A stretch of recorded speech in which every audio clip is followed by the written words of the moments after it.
Atari and Jack Specific want you to relive the glory days of the 2600. But is this the best way to do it? I have never actually used an original 2600 paddle controller, so I can't tell how accurate of a reproduction this is. The knob is pretty nice. It turns smoothly and has just the right amount of resistance.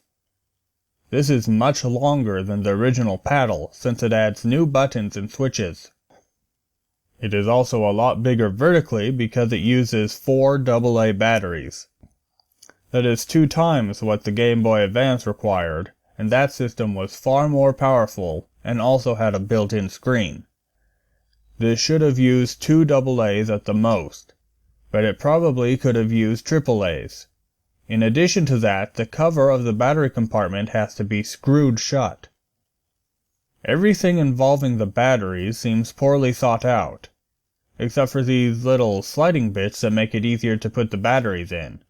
The unit has a power indicator light, a menu button, and a tiny little reset button that you have to poke with a toothpick or something. There is a 2-player version of this system with a second paddle that is much closer to the original controller.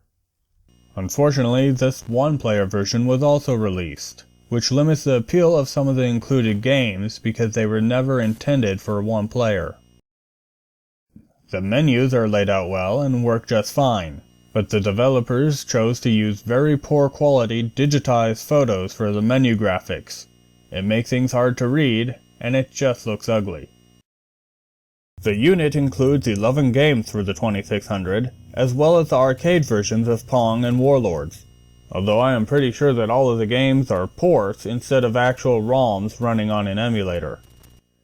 Having the original Pong is pretty cool, even though you probably wouldn't play it that much, but without a second player it loses most of its already limited appeal. Warlords fares even worse, since it was designed for 4 players, but at least these 2 have the option to play against the computer. Street Racer doesn't seem to have any AI for your opponent, making its inclusion in the 1-player version of this system completely pointless. Breakout and Super Breakout are probably the best games in this collection. Atari Circus is fun for a few minutes as well. Night Driver is visually impressive for a 2600 game, but really isn't that fun. The rest are pretty boring, and Video Olympics is missing most of its game modes.